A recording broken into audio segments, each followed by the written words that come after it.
Stock markets in Europe are trading lower this morning, with the UK's FTSE 100 index currently off around about 12 points at the moment.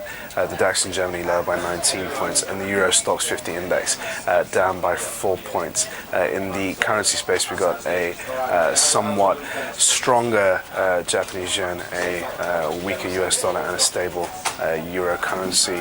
Going into the commodities space, gold is currently off around about $4. And finally, core government bonds are moving higher. UK gilts and German bonds both a couple of ticks up so far in this session. Good morning, I'm Ishaq Siddiqui and welcome to your Daily Market Bite. I'm going to give you guys a quick idea of what's going on in financial markets today. So we'll start off overnight in the US.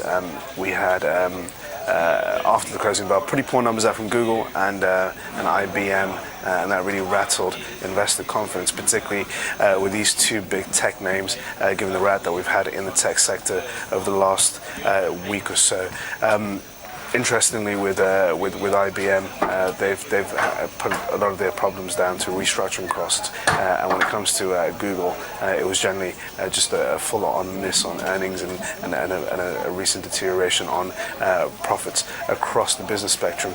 So that's going to be keeping investors pretty much preoccupied in the morning session in Europe. Ahead of the Wall Street Open, we're likely to see a lot of volatility going into the tech sector. The Nasdaq index has already dropped quite significantly since the rat in the tech space, so look out for that.